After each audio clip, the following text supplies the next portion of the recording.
the signal first hit Earth, nobody noticed. It slipped through radio towers, underwater fiber cables, military satellites, even Wi-Fi routers like a ghost, rewriting nothing, just watching. It wasn't detected by NASA, Space Force, or the NSA. Instead, it was discovered by a man who wasn't supposed to find anything at all, Evan Cole, a 26-year-old IT technician at a small data center in Nevada, working the night shift no one wanted. At 2:14 a.m., one of the center's thermal cams blinked white for exactly one frame. Then all 12 servers on Rack D recorded a heartbeat, a single pulse of data with no source, no path, no origin. Evan almost ignored it. The guy before him spilled Red Bull into a switch last week, so glitches were common. But this wasn't a glitch. The pulse duplicated itself, formed a structure, then assembled into English words directly into the admin console he was logged into. Stabilization phase 1 complete. Awaiting confirmation. Evan stared, confused. He typed, "Who is this?" The system replied instantly.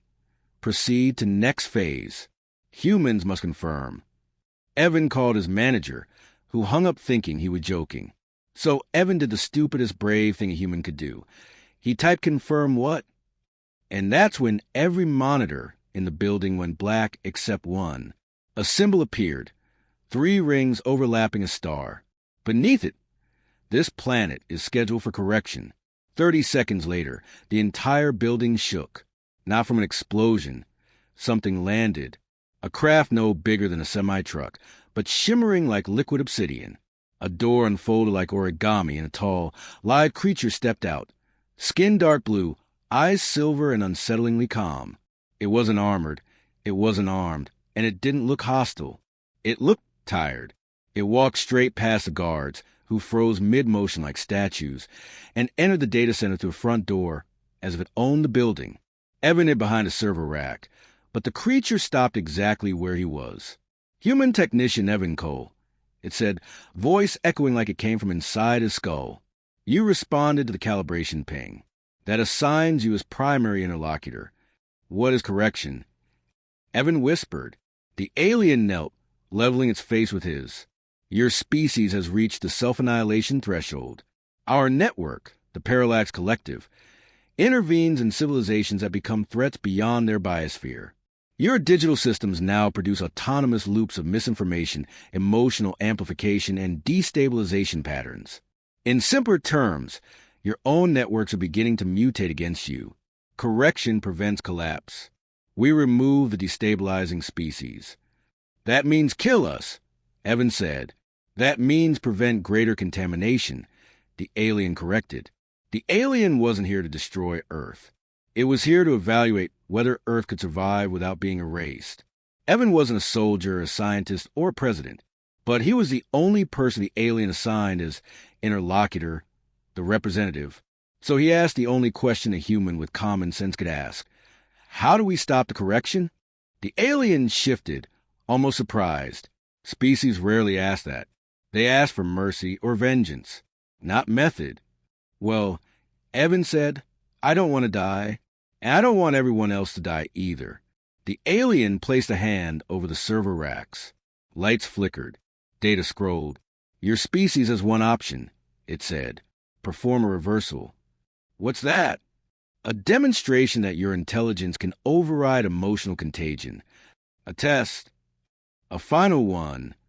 Before Evan could ask more, every monitor in the room lit up with live feeds, riots, political fights, conspiracy videos, AI-generated hoaxes, panic loops.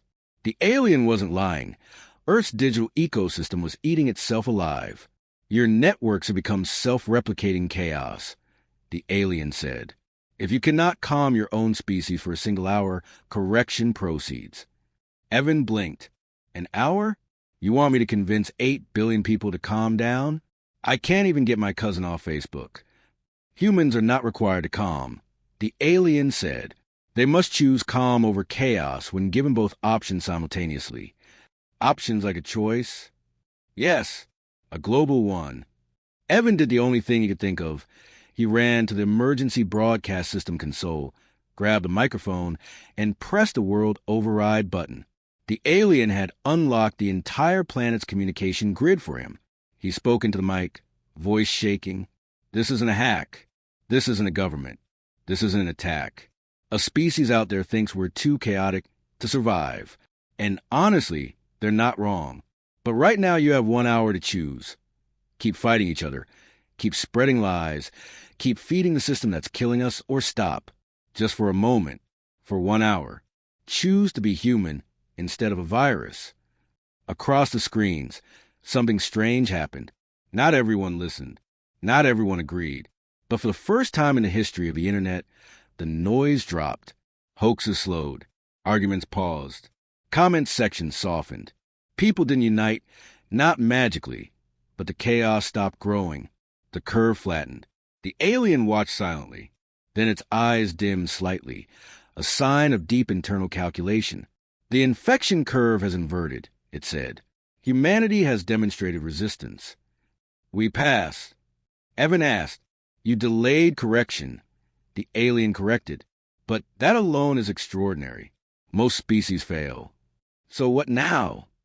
Now, the alien said, placing a glowing object in Evan's hand. We assign stewardship. For who? For the species who bought you time.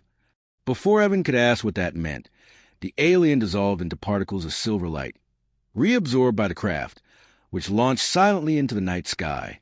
The object in Evan's hand pulsed. A message formed on its surface. Your species is unstable, but not hopeless. One cycle has been granted. Use it. The next morning, governments, media, and scientists demanded answers. But Evan, the IT guy who saved Earth by asking the right question at the right time, kept the device hidden. The world didn't need to know everything, just that it had one more chance. And for the first time in a long time, humanity had a reason to take that chance seriously.